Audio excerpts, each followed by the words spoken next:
नमस्कार, बहुत स्वागत है आपका। आप देख रहे हैं IND24 का खास कार्यक्रम और मैं हूं आपके साथ प्रशिता शर्मा। आज महाशिवरात्रि का पर्व है। देश भर में महाशिवरात्रि के पर्व की धूम है।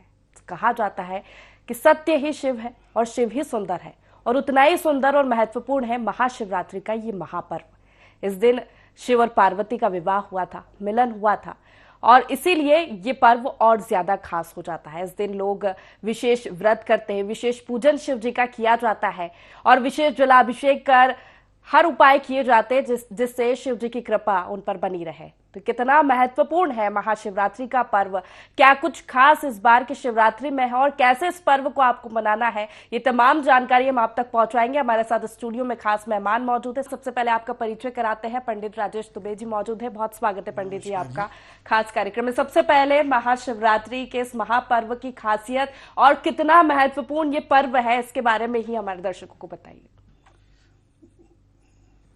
पंचांग के अनुसार यदि देखा जाए तो वर्ष में 24 शिव नवरात्रि आती है।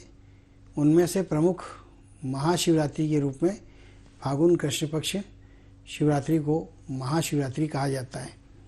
महाशिवरात्रि के दिन विशेष रूप से 8 मार्च को मनाई जाना है। उस दिन सर्वार्थ सिद्ध योग और श्रवण नक्षत्र का होना विशेष महत्व का रखने वाला होता है। आज के दिन भगवान श्री शिव का पार्वती के साथ शुभ विवाह हुआ था और इसलिए इसे बड़े हर्षोल्लास के साथ मनाया जाता है। संपूर्ण देश में ही नहीं बल्कि विश्व में जो शिव के अनुयायी है वो विशेष रूप से इस पर्व को मनाते हैं। शिव के अलावा अनुयायी जो है रामानुज, गानपत्य, शाक्ति संप्रदाय के, वे भी जो है वैष्णव संप्रदाय के, वे भी जो है शिवरात्रि को विशेष महत्व देते हैं। शिवरात्रि का पर्व जो है समस्त मनोरथों को पूर्ण करने वाला है, समस्त इच्छाओं की पूर्ति को करने वाला होता है, निरोग काया देता है, मुक्ति और भक्ति को प्रदान करने वाला माना गया है। शिवरात्रि का पर्व जिस दिन भगवान श्री शिव का शुभ विवाह हुआ था, कहा जाता है कि शिव माघ मास में पृथ्वी पर विचरण करते हैं और माता पार्वती ने जब उन्हें प्राप्त पाने के लिए नंदा व्रत करी थी तो नंदा व्रत की परीक्षा करने के लिए भगवान श्री शिव शिवरात्रि के दिन प्रकट हुए। उन्होंने माता की परीक्षा ली और उसी के साथ उन्हें विवाह के लिए स्वीकार भी कर लिए। विशेषता शिवरात्रि की यह मानी जाती है। महत्ता में यदि शिवरात्रि का लिया जाए कुल मिला के कहा जाता है कि देवों में देव महादेव जब शुभ विवाह के लिए तैयार हुए, संपूर्ण ब्रह्मांड में एक विशेष प्रकार का जो है कौतूहल हुआ, लोमहर्ष विषय बन गया। और इस प्रकार से शिवरात्रि के दिन उसका महत्व यदि देखा जाए तो समस्त जन जीव शिव के प्रति समर्पित होते हैं और समस्त मनोकामनाओं की पूर्ति को प्राप्त करते हैं। इसलिए इसका महत्व विशेष रूप से माना गया है। बिल्कुल, जिस तरह आपने बताया कि कितना महत्वपूर्ण है महाशिवरात्रि का पर्व। पंडित जी, ये भी आपसे जानना चाहेंगे कि इस दिन लोग व्रत रखते हैं और शिव पार्वती का विवाह हुआ था, मिलन हुआ था, इसीलिए शिवरात्रि मनाई जाती है। और ये भी कहा जाता है कि आज ही का वो दिन था जब पृथ्वी पर शिव जी प्रकट हुए थे। तो महाशिवरात्रि धरती पर मनाने का इतिहास क्या है, कब से शुरू हुआ, कब से लोग व्रत रखने लगे, विशेष पूजा आज के दिन की जाती है शिव जी की? भगवान शिव का यह विशेष पर्व जो है सनातन काल से मनाया जाता है। भगवान शिव का पूजन देव, दानव, मानव, कीरत, किन्नर, गंधर्व सभी करते हैं और सभी समुदाय के लोग करते हैं और मनाते हैं। शिवरात्रि का पर्व मनाने के लिए क्या करना चाहिए? विशेष रूप से शिव पंचायतन पीठ की स्थापना करना चाहिए। शिव पंचायतन सीठ का स्थापना में भगवान शिव को प्रमुखता से उनकी मूर्ति या प्रतिमा जो आपके पास हो उसे रखें। वहाँ पर उसके साथ में माता भगवती का जो चित्र या मूर्ति रखें। उसके अलावा गणेश, नंदी और वीरभद्र आदि की वहाँ पूजन की जाती है। और इस प्रकार से भगवान शिव को प्रसन्न करने के लिए अनेकों प्रकार के उपचारों से उन्हें प्रसन्न किया जाता है। शिवरात्रि का पर्व 4 प्रहर में किया जाता है। पहला प्रहर शाम को 6:29 से रात के 9 बजे के लगभग है। दूसरा रात के 9:18 से लेकर 12 बजे के लगभग होता है। तीसरा जो है रात को 12 बजे से लेकर 3:26 तक के है। उसके बाद चौथा प्रहर 3:28 से प्रातःकाल ब्रह्म मुहूर्त तक माना गया है। और इस प्रकार से भगवान शिव का जो पूजन है 4 प्रहर करने से फल की प्राप्ति होती है। 4 प्रहर 4 वर्णों के आधार पर भी विभाजित है। पहला जो है बालक को, बालिकाओं को जो अविवाहित है उनके लिए होता है। दूसरा पर्व जो है, दूसरा जो प्रहर होता है वह गृहस्थों के लिए माना गया है। तीसरा प्रहर साधकों लिए या जो दीक्षा लिए उनके लिए है। और चौथा प्रहर जो है सन्यासियों के लिए माना गया है। स्मार्त हो या वैष्णव हो, सभी सन्यासी इसमें चौथे प्रहर में भगवान शिव का विशेष पूजन करते हैं। किस तरह से शिव जी का, जैसे माना जाता है कि दिन भर शिवालयों में अभिषेक शिव जी का किया जाता है, और ये भी मान्यता है कि शिवलिंग की पूजा का विशेष महत्व है। शिवरात्रि के दिन भगवान श्री शिव के शिवलिंग का पूजन दिन भर प्रातःकाल से लोग हर्षोल्लास के साथ में स्नान ध्यान करने के बाद निकलते हैं और देवालय जाते हैं। वहाँ जाकर भगवान श्री शिव का अभिषेक करते हैं, जलाभिषेक, पंचामृत अभिषेक, उसके बाद फलों के रसों से अभिषेक, अलग अलग प्रकार से अपनी अपनी श्रद्धा के अनुसार अभिषेक किया जाता है। और भगवान श्री शिव का अभिषेक दिन भर करके, और जब प्रहर चालू होते तब उनका श्रृंगार किया जाता है। श्रृंगार करके उनका पूजन करने का परंपरा है। और इस प्रकार से जो है भगवान शिव के पूजन की एक रीति और नीति बनी हुई है, उसके अनुसार किया जाता है। बिल्कुल, जिस तरह आपने बताया कि विशेष अभिषेक शिवालयों में किया जाता है, अगर घर में पूजा की जाए तो उसकी क्या विशेष विधि रहेगी? घर पे हम अभिषेक करते हैं या संकल्पित शिवलिंग बनाई जाती है? देखिए, कुछ लोग महाशिवरात्रि के पर्व पर पार्थिव शिवलिंग बनाते हैं और महाशिवरात्रि को मनाते हैं। कुछ लोग घर में जो शिव जी की मूर्ति होती है उसको रखकर उसकी पंचायतन पीठ स्थापना करके पूजन करते हैं। और पूजन का जो आपने प्रश्न करा उसके अनुसार सबसे पहले भाव पूजन, यथाशक्ति तथा भक्ति, भगवान का पूजन करने को भाव पूजन कहा जाता है। उसके पश्चात जो पंचोपचार, अष्टोपचार और षोडशोपचार पूजन किया जाता है। और इस प्रकार से भगवान शिव को प्रसन्न किया जाता है।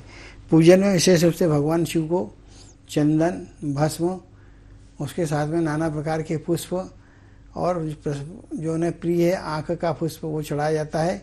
उसके अलावा बेलपत्र, शमीपत्र, धतूरा और शुल्वा आदि चढ़ाकर भगवान श्री शिव का पूजन किया जाता है। विशेष रूप से पूजन करने के लिए जो मंत्र का चयन किया जाता है तो उसमें पंचाक्षरी मंत्र के भगवान शिव सरलता से प्रसन्न होते हैं, इसलिए पंचाक्षरी सरल मंत्र है ओम नमः शिवाय, इसका जाप करना चाहिए। और इसका जाप करने से आपके समस्त मनोरथों की पूर्ति भगवान शिव के द्वारा की जाती है। बिल्कुल, जिस तरह आपने बताया कि घर में किस तरह पूजा की जाए, पंडित जी एक सवाल ये भी है कि हिंदू धर्म शास्त्रों में प्रदोष काल का काफी महत्व बताया गया कि इस काल में अगर पूजा की जाती है तो एक अच्छा इसको माना जाता है, शुभ माना जाता है। इसका क्या महत्व है और कैसे पूजा की जाए? देखिए, प्रदोष काल सुबह सूर्योदय से आधा घंटा पहले और आधा घंटा बाद में माना जाता है। उसी प्रकार से सूर्य अस्त के आधा घंटा पहले और आधा घंटा बाद में प्रदोष काल माना जाता है। यदि आप देखेंगे तो जो पहला प्रहर है वो प्रदोष काल से आरंभ होता है, इसमें उनका पूजन किया जाना विशेष फलकारी होता है। बिल्कुल, जिस तरह आपने बताया प्रदोष काल का भी महत्व होता है। अभिषेक विशेष किया जाता है भोलेनाथ का, बेलपत्र, धतूरा, भांग, ये सब प्रिय माने गए हैं शिव जी के। इनका कितना महत्व है कि आज के दिन, शिवरात्रि के दिन, ये सब शिवलिंग को अर्पित किए जाते हैं? शिवलिंग को बेलपत्र अर्पित किया जाता है। कहा जाता है कि शिवरात्रि के दिन 5 बिल्वपत्र भगवान श्री शिव को चढ़ाने से, 3 पत्रों का बेलपत्र होता है, चढ़ाने से आप रजोगुण, तमोगुण और सतोगुण तीनों गुणों पर विजय प्राप्त करते हैं। विजय ही प्राप्त नहीं करते बल्कि आपके मस्तिष्क में जो विचलन अवस्था होती है वो समाप्त हो जाती है और मन को और मस्तिष्क को शांति मिलती है। और उसके पश्चात आपके जीवन में सारे सुखों का आनंद आप प्राप्त करते हैं। आँख का फूल भगवान श्री शिव को चढ़ाया जाता है। अकौवे का फूल जो चढ़ाया जाता है उसके पीछे महत्व ये क्योंकि वो दूधिया फल होता है, तो उससे आपका जीवन दूधिया फलित हो, इसलिए उसे चढ़ाया जाता है। भांग भगवान श्री शिव को अत्यंत प्रिय है, इसलिए उन्हें भांग चढ़ाई जाती है। कुछ लोग भांग का सेवन भी करते हैं प्रसाद के रूप में, और उससे जो है एकाग्रचित होकर भगवान श्री शिव का पूजन होता है। भगवान शिव एकाग्र होने के लिए सुलभा अर्थात भांग का प्रयोग किया करते थे, और भांग उन्हें अत्यंत प्रिय है, इसलिए भांग जरूर चढ़ाना चाहिए अभिषेक के उपरांत, श्रृंगार के उपरांत। और इस प्रकार से भगवान शिव को प्रसन्न करने का यह जो है अपने आप में एक बहुत सुंदर विधान है, जिसे करने से आप मुक्ति और भुक्ति और मोक्ष को प्राप्त करते हैं। बिल्कुल, जैसा आपने बताया पंडित जी कि एक विशेष रूप से शिव की पूजा की, चूंकि आज के दिन शिव और पार्वती का विवाह हुआ था, मिलन हुआ था, तो एक पारिवारिक दृष्टि से देखा जाए तो क्या विशेष पूजा, विशेष उपाय आज के दिन किया जाए जिससे कि शिव और पार्वती दोनों की जो कृपा है वो बनी रहे? भगवान श्री शिव को प्रसन्न करने के लिए शिवरात्रि के पावन पर्व पर जो विशेष रूप से जो है पार्थिव शिवलिंग का निर्माण करना चाहिए। पार्थिव शिवलिंग का निर्माण करके जो प्रदोष काल होता है उसमें उनका पूजन करना चाहिए। पूरे वर्ष भर में आप कभी पार्थिव शिवलिंग बनाते हैं तो सूर्य अस्त होते ही उसे नदियों में विसर्जित कर दिया जाता है या तालाब में। लेकिन शिवरात्रि का, महाशिवरात्रि का पर्व एक ऐसा होता है जहाँ पार्थिव शिवलिंग का निर्माण किया है तो उसे पूरी रात रख के पूजन किया जाता है। और इस प्रकार से जो है उसका विधि पूर्वक पूजन करने का एक विधान है और ऐसा करने से सारे फलों की प्राप्तियाँ मनुष्य को होती है। व्रत और रात्रि जागरण का भी विशेष महत्व माना गया है। शिवरात्रि पे जो लोग व्रत करते हैं उनको किस तरीके से पूजा करनी चाहिए, व्रत का कितना महत्व है आज के दिन रखने का? देखिए, शिवरात्रि को महाशिवरात्रि कहा गया है। महाशिवरात्रि 5 प्रकार की रात्रियां मानी गई है, पंचरात्रि कहलाती महारात्रियां। 2 शारदीय नवरात्र और चैत्री नवरात्र होती हैं। उसके पश्चात दीपावली पर कालरात्रि, होली पर हाड़रात्रि, और उसके पश्चात जो इन कालरात्रियों में जो प्रमुख है वो महाशिवरात्रि को माना गया है। इस पर्व को मनाने के लिए रात्रि शब्द लगाए, आप दिन में कुछ भी करें कोई दिक्कत नहीं, लेकिन रात्रि में जागरण करना, भजन गायन करना, नृत्य आदि करना और भगवान शिव के लिए समर्पित हो जाना। रात्रि भर जागरण करके यदि कोई व्यक्ति इसे करता है तो भगवान शिव उसके घर में वास करते हैं, उनकी शक्ति वास करती है और उससे नाना प्रकार के जो उनके उद्देश्य होते हैं उनकी फल प्राप्ति होती है। कहा जाता है कि अज्ञानी को विद्या की प्राप्ति होती है, अविवाहित को विवाह का योग प्राप्त होता है, दरिद्र योग जिसके घर में उसकी दरिद्रता दूर होती है, धन योग प्राप्त होता है, और उसी के अलावा यदि देखा जाए तो समस्त प्रकार के जो सुख हैं, जो आनंद है, उनकी प्राप्ति इसके रात्रि जागरण करने से मनुष्य को प्राप्त होती है। रात्रि में जागरण करने का मतलब होता है कि श्याह काल में भगवान श्री शिव का पूजन किया जाना। श्याह काल में पूजन करने से भगवान शिव जो है प्रसन्न होते हैं। व्रत का कितना महत्व है? व्रत अगर कोई करता है तो क्या विशेष पूजा वो करे भगवान शिव को मनाने के लिए? क्योंकि कहा गया है कि भोले भंडारी है वो तो जल्दी सुन लेते हैं लोगों की। शिव को मनाने की जरूरत नहीं होती। भगवान शिव का सिर्फ एक बार नाम ले लें और शिवो हम या पंचाक्षरी मंत्र ले लें, ओम नमः शिवाय, उतने में शिव प्रसन्न हो जाते हैं। शिव को प्रसन्न करने के लिए नाना उपाय विधान बताए गए हैं। उन विधानों में सबसे बड़ा विधान ये है कि शिवरात्रि का पर्व करने के साथ संकल्प ले कि जीवन में झूठ नहीं बोलेंगे, अनाचरण नहीं करोगे तो निश्चित रूप से आपको भगवान शिव के समस्त आशीष की प्राप्तियां होती है। शिव पुराण में पंडित जी कहा गया है, धर्मशास्त्र भी बताते हैं कि महाशिवरात्रि के पर्व पर शिवलिंग प्रकट हुई थी और इसके पीछे की कहानी भी लिखी हुई है शिव पुराण में। वो क्या कुछ है हमारे दर्शकों को बताइए। शिवलिंग प्रकट नहीं हुआ था, भगवान शिव स्वयंभू प्रकट हुए थे। स्वयंभू प्रकट हुए थे। जो पुराण की कहानी थी वो ये थी कि माता पार्वती जो है शिव विवाह के लिए अपने माता पिता से आज्ञा लेके वन में गमन करती है। वन में गमन करके 1 वर्ष तक पूरा नंदा व्रत करती है। नंदा व्रत 1 वर्ष तक होता है। क्या होता है नंदा व्रत? पंचमी का विशेष पूजन करना, अष्टमी का विशेष पूजन करना, नवमी का विशेष पूजन करना, उसके पश्चात प्रदोष का विशेष पूजन करना और महाशिवरात्रि का पूजन विशेष रूप से करना और अमावस्या पूर्णिमा पर विशेष पूजन करना। ये इतनी तिथियों का लगातार 1 वर्ष तक पूजन करना और उसके साथ में व्रत रहना, ये भगवान शिव को आकर्षित करता है। भगवान शिव हटीले भी है तो कभी कभी हट कर जाते हैं, लेकिन यदि आप उनका व्रत करते हो तो उतने जल्दी वो सहज भाव में पिघल जाते हैं और आप जो चाहते हैं वो करने के लिए आपको आशीर्वाद देते हैं। इसलिए इसका महत्व व्रत करने का विशेष रूप से इसलिए है कि भगवान शिव की कृपा यदि आप पर न हो तो व्रत करने से आपको उनके फल की प्राप्ति होने लगती है। तो व्रत का तो महत्व है ही। व्रत में क्या कुछ सेवन किया जा सकता है, किस तरह व्रत रखा जाए और क्या मनोकामनाएं, क्योंकि अलग अलग लोग अपनी मनोकामनाओं के साथ व्रत रखते हैं। कोई पारिवारिक जीवन के लिए रखता है, कोई पढ़ाई लिखाई के लिए रखता है, जो भी हो, जो भी सुख समृद्धि जिसको चाहिए होती है, तो किस रूप में व्रत को रखा जाए? देखिए, व्रत को रखने के लिए संकल्प पर जरूरी है। संकल्प दो प्रकार के होते हैं, एक निष्काम संकल्प होता है, एक सकाम संकल्प होता है। निष्काम संकल्प होता है जो भगवान श्री शिव का पूजन सामान्य क्रम में कर दिया जाए, वो निष्काम होता है, जिसमें कोई संकल्प में कोई प्रार्थना नहीं की जाती है, केवल पूजन के लिए समर्पित हो जाते हैं, उसे निष्काम संकल्प कहते हैं। सकाम संकल्प होता है जैसे विद्या प्राप्ति के लिए, संतान प्राप्ति के लिए, वर वधु प्राप्ति के लिए, धन प्राप्ति के लिए, परिवार में सुख की प्राप्ति के लिए, निरोग काया के लिए, या वगैरह वगैरह, जैसे चल अचल संपत्ति को खरीदने के लिए, या कोर्ट आदि में आपका प्रकरण चल रहा तो उसमें आपके पक्ष में परिणाम आ जाए। इस हेतु अनेकों प्रकार के जो मनोरथ है मनुष्य के हैं, उनको प्राप्त करने के लिए संकल्प करके और सकाम संकल्प करके पूजन करने से उसकी फल की प्राप्ति होती है। और यह जो सकाम और निष्काम आधार पर तय होता है कि आप कैसे। वैसे देखा जाए तो भगवान शिव का जो पूजन होता है उसमें निष्काम संकल्प को प्राथमिकता देना चाहिए। निष्काम संकल्प में ब्रह्मांड में जितनी भी गोचरी शक्तियाँ हैं जो आपके करीब होती है, उनको जो है वो प्रभावित करती है, और उसके प्रभाव से आपको सारे फलों की प्राप्तियाँ होती हैं। जलाभिषेक का विशेष महत्व हम सभी को पता है कि शिव जी को विशेष अभिषेक किया जाता है। आज के दिन अभिषेक करने की भी अलग अलग विधि होती है, तो महाशिवरात्रि पर्व पर क्या विशेष रूप से अभिषेक शिव जी का किया जाए, शिवलिंग का किया जाए? भगवान शिव का अभिषेक करने के लिए सर्वप्रथम जल से अभिषेक किया जाता है। घर में आरोग्य हो, यानी रोग हो, उसमें आरोग्यता को प्राप्त करना हो तो जल का अभिषेक करना चाहिए। उसके अलावा फिर मनोरथ की प्राप्ति के लिए जैसे शिक्षा प्राप्त करना हो तो उसके लिए पंचामृत से, या अपने जो भी जो मनोरथ है उसकी पूर्ति के लिए पंचामृत अभिषेक करना चाहिए। फिर उसके पश्चात जो है अनेकों प्रकार के अभिषेक होते हैं, जैसे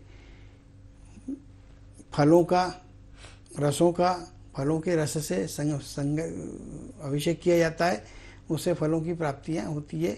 और इस प्रकार से जो है अनेकों, हाँ लेकिन ध्यान रखिए, फल से के रसों से यदि अभिषेक करना है तो उसमें नारियल का जो फल होता है उसका अभिषेक निषेध है, इस बात का आप ध्यान रखें। उसी प्रकार से कुमकुम हल्दी चढ़ाना उनके लिए निषेध है, उसकी जगह चंदन और भस्म चढ़ाई जाती है। और फलों में सबसे प्रिय सेव फल और बेलो फल होता है, बेलो फल चढ़ाने से उन्हें फल की प्राप्तियाँ होती है। बिल्कुल। इसी तरह विशेष क्या भोग लगाया जाए शिव जी को आज के दिन? वैसे तो सभी जानते हैं उन्हें भांग, धतूरा और यही सब अर्पित किया जाता है जो अति प्रिय है शिव जी को। इसके अलावा अगर हम पूजा करते हैं, हवन किया जाता है, विशेष अभिषेक किया जाता है, तो भोग की थाली किस तरह की होनी चाहिए? भगवान शिव को प्रसन्न करने के लिए भोग की थाली, क्योंकि उनका विवाह हुआ है तो सभी प्रकार के मिष्ठान रखना चाहिए, उन्हें प्रिय है। लेकिन दूध से बनी मिठाइयाँ उन्हें अत्यंत प्रिय है। दूध से बनी हुई मिठाइयाँ भगवान शिव को चढ़ाने से वो प्रसन्न होते हैं। इसके अलावा मालपुआ भगवान शिव को अत्यंत प्रिय है, तो मालपुआ चढ़ाना चाहिए। भगवान शिव के प्रसन्न होने से आपको सारे फलों की प्राप्तियाँ होती है। उसके बाद भोग में आप जितना चीज़ चढ़ाना चाहे चढ़ा दें, जैसे कंदमूल ये छोड़ दें, नारियल छोड़ दें, नारियल यानी गीला नारियल, इनको छोड़ के भगवान शिव को जितना आप चढ़ा सकते हैं, जितना उनके लिए यजन कर सकते हैं वो करना चाहिए, और उससे उन्हें सारे प्रसन्नता होती है। और जब वो प्रसन्न होते हैं तो आपके सारे मनोरथों की पूर्ति करते हैं। भगवान शिव बहुत भोले हैं। यदि आप भूल से भी रात्रि में उनके पूजन के काल में दीपक जला दे, भूल से डाल दे, तो भी वो प्रसन्न हो जाते हैं। पुराणों में कथा है, एक ब्राह्मण था, उसका पुत्र जो था वो बड़ा गलत काम करने वाला था, वेश्यालय जाता था, द्यूत क्रिया था, जुआ सट्टा खेलता था, अनेकों प्रकार के कृत्य करता था, और वो घर के सामान चुरा चुरा के और जो है जुआ खेला करता था। ब्राह्मण को इस बात की जानकारी नहीं थी, और उसकी पत्नी अपने बेटे के मुंह में उसे सब करने देती थी। ऐसी स्थिति में जब ब्राह्मण को एक बार राजा ने किसी कार्य के वश प्रसन्न होकर एक मुद्रिका दिया था, अंगूठी दी, वो चिंतामणि अंगूठी थी, वो अंगूठी को लाके उसने ब्राह्मण ने अपने घर पे रख दिया। जब घर के बर्तन आदि कम हो गए, बिक गए और जुए में चले गए, हार गया, तब उसने वो अंगूठी अपनी माँ से अनुनय किया और वो अंगूठी लेके गया, और उस अंगूठी को उसने बाजार में रखा और द्यूत कर्म करा। द्यूत कर्म में जब विजयी हुआ जिस व्यक्ति ने, उस अंगूठी को अपने हाथों में धारण कर लिया। एक बार वो घूमते फिरते राज घराने की तरफ गया। वहाँ इस ब्राह्मण को लोगों ने बताया कि आपको जो अंगूठी राजा ने दिए थे वो कहाँ है। उन्होंने कहा घर पे रखी। बोले नहीं, ये देखिए ये पहन के घूम रहा है। जब उसे पूछे तो उसने बताया कि आप ब्राह्मण हो, अपने आप को कुलीन बताते हो, आपकी औलाद जो है या आपकी संतान जो है वो खुद दूध कम करती है, गलत कार्यों में लिप्त है, सारे पाप कर्म करती है, और आप इस प्रकार से मुझसे क्यों प्रश्न करते कि अंगूठी कहाँ से है। बेहतर ये होगा कि आप अपने पुत्र से पूछिए। इस बात को सुन के वो ब्राह्मण बड़ा लज्जित हुआ। उसने अपना मुंह छिपाते हुए घर आया। घर आके पत्नी से पूछा। पत्नी ने जब पूछने पर जबरदस्ती पूछा गया तब उसने बताई कि पुत्र ने वो अंगूठी ले गया, पता नहीं किस कार्य से। तब उस ब्राह्मण को बड़ा शोक हुआ और उसने जैसे ही बालक घर आया उसे घर से भगा दिया। जब घर से उसने उसे निष्कासित कर दिया तो वह बालक जो है घूमते घूमते जंगल में चला गया। जंगल में गया तो एक स्थान ऐसा था जहाँ शिव जी का मंदिर था। महाशिवरात्रि का पर्व मना रहे थे। हमने कहा था ना कि अभी रात्रि में जागने का बड़ा महत्व है, तो वहाँ जागने की बजाय कुछ लोग सो गए। एक को देख के दूसरा, दूसरे को देख के तीसरा, ऐसे सारे लोग सो गए। जब सो गए तो वहाँ पर जो अखंड ज्योत जल रही थी वो बूझने की स्थिति में आ गई। चूँकि ये ब्राह्मण का बच्चा भूखा प्यासा था तो ये मंदिर के बाहर बैठा इस प्रकार से था कि ये सब लोग सो जाएं या चले जाएं तो मैं जो इनको भोग चढ़ा उसे चोरी करके भोजन आहन कर लूँगा। लेकिन जो है जब सब लोग सो गए तो दिया बुझने लगा तो उस ब्राह्मण के पुत्र के मन में आया कि अब यदि अंधेरा हो जाएगा तो मैं भोजन के लिए यहाँ से कोई प्रसाद नहीं ले पाऊँगा। तो उसने अपने शरीर पे जो वस्त्र थे उसकी एक चिंदी काटा और चिंदी निकाल के और उसकी बत्ती बनाकर उस दीपक को प्रज्वलित कर दिया। और प्रज्वलित करके और उसने जो है भगवान शिव के पास रखा हुआ प्रसाद उठाया, जिसे निर्माल्य कहा जाता है, उठा के ले आया खाने के लिए। जैसे ही पता चला कि उसका नाम गुण निधि था, तो जैसे ही पता चला कि ये चोरी करके भागा है, अचानक कुछ लोगों ने उसको जंगल में घेर लिए और उससे पूछे कि तुमने क्या चुराए, बताओ। तो उसने बताया कि मैं भूखा था और मैंने ये अन्न चुराया हूँ। तो उन्होंने उसको मारना चालू करे। जब उसके मृत्यु का समय आने लगा तो वहाँ पर यमराज स्वयं प्रकट हो गए और उन्होंने उसे मारने वालों को रोके और उन्होंने कहा इसकी मृत्यु है, लेकिन इसे भगवान शिव का आशीर्वाद प्राप्त हो गया, क्योंकि इसने महाशिवरात्रि के पर्व में भगवान शिव को जो है दीपक जलाकर रोशनी प्रदान किया। और इस प्रकार से उसे फिर उठा के ले गए और शिवलोक में उसका वास हुआ, अर्थात उसके सारे पाप अपराध नष्ट हो गए। पाप अपराधों को नष्ट करना है तो रात्रि काल में अखंड दीपक भगवान श्री शिव के समक्ष जलाना चाहिए। एक अंतिम सवाल पंडित जी, हमारे दर्शकों के लिए क्या आज के दिन के लिए विशेष उपाय और क्या विशेष मंत्र जिसका जाप, वैसे तो ओम नमः शिवाय से बड़ा कोई मंत्र नहीं है, लेकिन फिर भी आज क्या विशेष उपाय? आज का विशेष उपाय ये, मनुष्य जो है प्रातःकाल शयन करके उठने के बाद स्नान ध्यान आदि करे, सूर्य को आर्घ्य दें, सकाम या निष्काम संकल्प करके पूजन का संकल्प ले और संकल्प लेने के साथ में उसमें यह संकल्प ले कि झूठ नहीं बोलेगा, अनाचार नहीं करेगा, कोई गलत कार्य नहीं करेगा, ऐसी प्रार्थना करके और फिर शिवरात्रि का पर्व मनाए। और मंत्र का सवाल है तो पंचाक्षरी मंत्र से श्रेष्ठ मंत्र नहीं माना गया शिवरात्रि के दिन। ओम नमः शिवाय का जितना अधिक आप मंत्र कर सकते। देखिए 2 प्रकार से मंत्रों का पाठ होता है। एक तो संकल्प कर लिए, उसमें हमने कह दी 11,000 हम मंत्रों का जाप करेंगे, लेकिन नहीं, ऐसा नहीं करना चाहिए।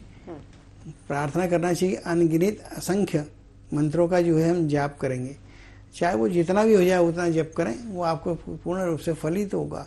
संकल्प करके यदि आप नहीं करेंगे तो आप स्वयं पीड़ित महसूस करेंगे अपने आप में। तो साधारण भाव से भगवान शिव का पूजन करें, ओम नमः शिवाय मंत्र का पाठ करें, या फिर रात्रि में शिवोहम यानी शिव अहम है यह प्रार्थना के साथ में इस मंत्र का पाठ करने से फल की प्राप्ति होगी। कुछ लोग पंचाक्षरी मंत्र में संपुट ओम का बाद में लगाते हैं तो उसे कहते हैं ओम नमः शिवाय ओम। इस प्रकार से भी जाप किया जा सकता है। बिल्कुल। तो बहुत शुक्रिया पंडित जी तमाम जानकारी महाशिवरात्रि पर हमारे दर्शकों को देने के लिए। तो महाशिवरात्रि का पर्व विशेष पर्व है, महापर्व है। इस दिन शिव जी की पूजा की जाती है, विशेष अभिषेक किया जाता है और इसकी धूम देश भर में रहती है। और विशेष पूजा और व्रत करने के क्या कुछ लाभ है, ये कार्यक्रम के माध्यम से हमने आपको बताया कैसे विशेष पूजा शिव जी की करनी है जिससे कि सुख समृद्धि आप पर बनी रहे। तो फिलहाल इस कार्यक्रम में इतना ही। आप बने रहिए IND24 के साथ। नमस्कार।